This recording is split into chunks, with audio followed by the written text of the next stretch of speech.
अस्सलाम वालेकुम दोस्तों आप सब लोगों ने एक न्यूज़ सुनी होगी कि यूएस गवर्नमेंट ने स्पेशली जब से ट्रंप साहब की हुकूमत आई है उन्होंने कुछ रूल्स पास किए हैं उन लोगों के लिए जो यूएसए का वीज़ा अप्लाई करना चाहते हैं या जो यूएसए का ट्रैवल करना चाहते हैं। उन रूल में जो सबसे बड़ा और इम्पोर्टेंट रूल जो उन्होंने लागू किया है वो ये है कि अब जो भी बंदा अमेरिका का सफ़र करेगा उसको $15,000 का एक सिक्योरिटी बॉन्ड जो है वो डिपॉजिट करना होगा यूएस गवर्नमेंट को, तो वो उस पर सफ़र कर सकता है। अब इस न्यूज़ में कितनी सच्चाई है और क्या ये सब लोगों के लिए लागू है, इसकी हकीकत क्या है, इस पे बात करेंगे। और इसके अलावा जो यूएस गवर्नमेंट ने यूएस के ट्रैवल करने वालों के लिए जो कि एक कुछ चीज़ों को चेंज किया है, अपडेट किया है, नए रूल्स उन्होंने जो बनाए हैं, उसके ऊपर आज डिटेल से बात करेंगे। तो आज की वीडियो बहुत अहम होने वाली है। जितने भी दोस्त इस वीडियो को देख रहे हैं उसको गौर से देखें, स्किप मत करें, वीडियो को पूरा देखें। खासतौर पे वो लोग जो यूएसए का ट्रैवल करना चाहते हैं जो या जिन्होंने यूएसए का वीज़ा अप्लाई किया हुआ है या वो कर रहे हैं, तो उन सब के लिए आज बड़ी 3-4 अहम अपडेट्स लेके आए हैं जो मंथ ऑफ अगस्त और कुछ मंथ ऑफ अक्टूबर में लागू हो जाएंगी। और इन सब चीज़ों का आपको पता होना चाहिए, अदरवाइज आपका बहुत सारा पैसा ज़ाया हो सकता है और टाइम भी ज़ाया हो सकता है। तो दोस्तों, बात शुरू करने से पहले एक बार फिर वही रिक्वेस्ट करूंगा, चैनल को सब्सक्राइब कर लें, वीडियो को लाइक कीजिए, दोस्तों के साथ शेयर कीजिए ताकि सबको ये इन्फॉर्मेशन मिल सके।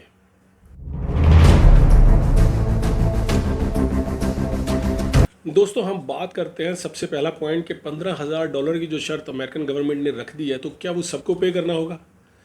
उसका रूल कुछ ऐसा है कि वो लोग जो B1 B2 वीज़ा अप्लाई करते हैं या वो वीज़ा अप्लाई करते हैं कि जिस पे वो शॉर्ट टर्म वीज़ा होता है और उन्होंने जाके वापस आना होता है, यानी कि विजिट वीज़ा हो गया या मेडिकल का कोई वे है या उनकी कोई कॉन्फ्रेंस है या बिजनेस पर्पज़ का है या कुछ भी ऐसा है,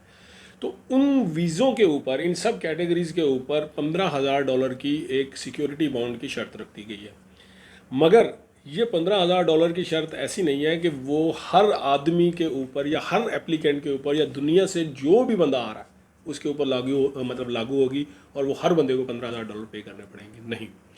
जब आप अपनी एप्लीकेशन सबमिट करेंगे यूएस एम्बेसी को, वो DS-160 फॉर्म फिल करेंगे या दूसरा जो फॉर्म है, अगर आप किसी और मकसद के लिए जा रहे हैं तो हर फॉर्म की डिफरेंट कैटेगरीज है, तो वो एप्लीकेशन सबमिट करेंगे। उसके बाद आप अपनी अपॉइंटमेंट लेते हैं इंटरव्यू के लिए। तो इंटरव्यू के दौरान वो आपकी प्रोफाइल को, आपके पासपोर्ट की हिस्ट्री को और इन सब चीज़ों को चेक करते हुए अगर ऑफिसर को ये लगता है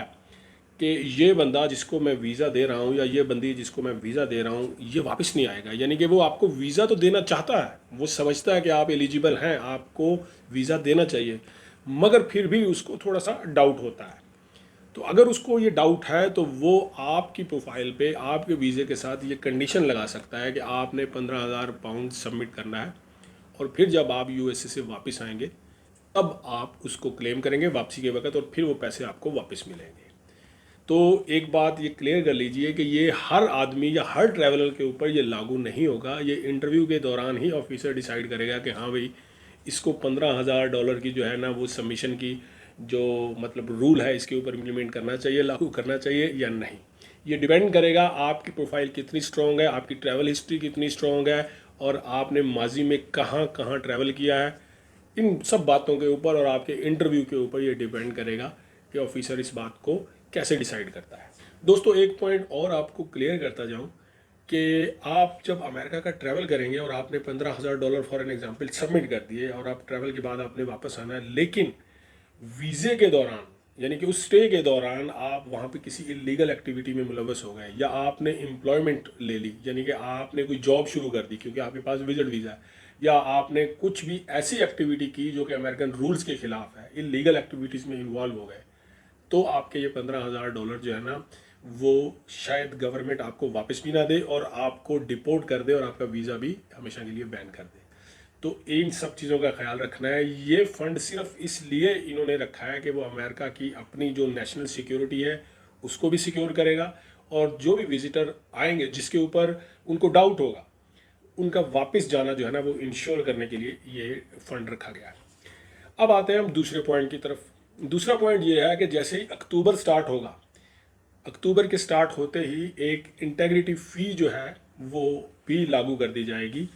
इन तमाम ट्रैवलर्स पर, ख़ास तौर पे स्टूडेंट वीज़ा पे जाने वाले लोगों पर। अब वो क्या है, इंटीग्रिटी फ़ी है सिर्फ $250। अब $250 कोई ज़्यादा नहीं है, मगर उसका जो प्रोसेस है, उसका जो तरीक़ेकार है वो क्या है, वो ये है कि फॉर एन एग्जांपल आपका 5 साल का वीज़ा है,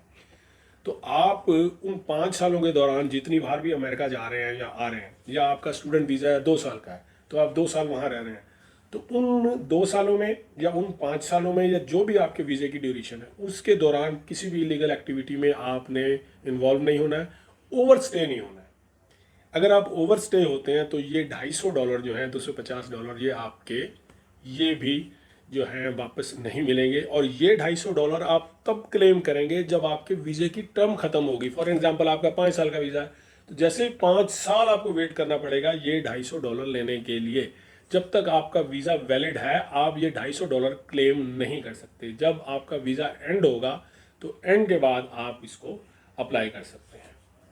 दोस्तों तीसरा अहम पॉइंट ये है कि आपने जब अमेरिका के वीज़े की एप्लीकेशन फिल करनी है तो आपने अपने सोशल मीडिया अकाउंट जो है वो अब लाजम देने हैं। अगर वो अकाउंट्स आप नहीं देते और एप्लीकेशन में ब्लैंक उसको जाने देते हो कि हमारा कोई सोशल मीडिया अकाउंट नहीं है या हम नहीं देना चाहते, तो हो सकता है आपकी एप्लीकेशन स्टक हो और उसको टाइम लगे और उसका वीज़ा रिफ्यूज़ल के चांस बन जाए या वो ना दें। तो सोशल मीडिया अकाउंट्स आपके जो हैं वो आपने सबमिट करने हैं। अब जब आप सबमिट करेंगे और वो पब्लिकली यानी अवेलेबल होने चाहिए, आपकी प्रोफाइल हिडन नहीं होनी चाहिए। तो जब आप सोशल मीडिया अकाउंट सबमिट कर देंगे, वो उसकी इन्फॉर्मेशन आप उन्हें दे देंगे, तो उसके ऊपर ये ज़रूर होना चाहिए कि आपकी प्रोफाइल के ऊपर ऐसा ना हो कि अमेरिकन इंटरेस्ट के ख़िलाफ़ या अमेरिकन पॉलिसीज़ के ख़िलाफ़ या ना आप कुछ ऐसा मवाद लिख रहे हैं या कुछ ऐसा कंटेंट बना रहे हैं या कुछ भी ऐसी वीडियोस पोस्ट कर रहे हैं, शेयर कर रहे हैं। तो क्योंकि बहुत सारे लोग होते हैं कि जो अमेरिका से इख्तलाफ करते हैं मगर उसका वीज़ा भी उन्हें चाहिए होता है, तो वो उनकी पॉलिसियों पर बहुत तनकीद करते हैं। तो वो सारी चीज़ें अगर आपके सोशल मीडिया अकाउंट्स पे हैं, ट्विटर पे या फेसबुक पे, तो हो सकता है फिर आपको ये वीज़ा ना मिले। तो इसीलिए जिस बंदे ने भी अमेरिका का ट्रैवल करना है वो अपने सोशल मीडिया अकाउंट्स को नीट एंड क्लीन रखे और सिंपल सा अकाउंट बना के रखे, ताकि उसको ये वीज़ा लेने में कोई प्रॉब्लम ना हो। और दोस्तों चौथा और आखिरी पॉइंट मैं आपको ये बताता चलूँ कि वो लोग जिन लोगों के पास पहले से यूएस से वीज़ा है, जैसे कि B1 B2 वीज़ा है, और जब उनको वो 5 साल कंप्लीट हो जाते हैं या उनका वीज़ा एक्सपायर होने वाला होता है, तो पहले ये होता था कि इंटरव्यू वेवर के लिए वो अप्लाई करते थे, सिर्फ पासपोर्ट वो ड्रॉप बॉक्स में भेजते थे और उनका वीज़ा रिन्यू हो जाता था। मगर अब नए रूल के हिसाब से इंटरव्यू को मैंडेटरी कर दिया गया है। अब आपने इंटरव्यू देना ही देना है दोबारा।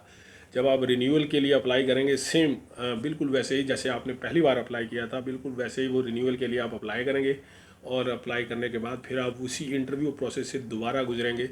और ऑफिसर जो है फिर इंटरव्यू लेने के बाद आपका वीज़ा रिन्यू करेगा। पहले जो इंटरव्यू व्यूअर की जो एक सहूलत होती थी या एक चांस होता था, वो अब तकरीबन उसको ख़त्म कर दिया गया। हाँ, अगर आपकी एज 55 प्लस है तो आपका इंटरव्यू वेवर जो है वो एक्सेप्ट हो जाएगा, अदरवाइज़ आपको रिन्यूअल के लिए भी दोबारा इंटरव्यू प्रोसेस से गुजरना होगा। दोस्तों अभी मैं छोटी सी एक एडवर्टाइजमेंट आपसे शेयर करना चाहता हूं कि मैंने आप लोगों के लिए फेसबुक के ऊपर जो है ना एक पेज क्रिएट किया है सेपरेट, जिसका नाम है वसी MGR। इससे पहले मेरा एक पेज चल रहा है वसी MG के नाम से, और उस पेज के ऊपर जो मैंने नया पेज क्रिएट किया है, सेम यही कंटेंट मैं वहाँ पे अपलोड करता रहूँगा, जैसे कि मैं अपने यूट्यूब के देखने वालों के लिए अपलोड करता हूँ। तो मेरे जितने भी दोस्त यूट्यूब पे इस वीडियो को देख रहे हैं, टिकटॉक पे देख रहे हैं, उन सबसे ये रिक्वेस्ट है कि वो मेरे इस पेज को भी सपोर्ट करें, उसको जाएं, उस पेज को फॉलो करें, और वहाँ भी आपको ये इन्फॉर्मेशन मिलती रहेगी। तो आप लोगों की सपोर्ट हमें चाहिए होगी। पेज का लिंक मैं आपको डिस्क्रिप्शन में दे दूँगा और साथ में स्क्रीन पे भी आप देख रहे होंगे। तो दोस्तों उम्मीद करता हूँ कि आज की वीडियो में आपको बहुत ही ज़बरदस्त इन्फॉर्मेशन मिली है, और ये आपके वीज़ा एप्लीकेशन के लिए और आपके यूएस ट्रैवल करने के लिए आपके लिए बहुत बेहतरीन रहेगी। तो चैनल को सब्सक्राइब कर लें, सपोर्ट करते रहें। इंशाल्लाह मिलता हूँ ऐसी किसी अगली वीडियो में, तब तक के लिए इजाज़त दे दें। अल्लाह हाफिज़।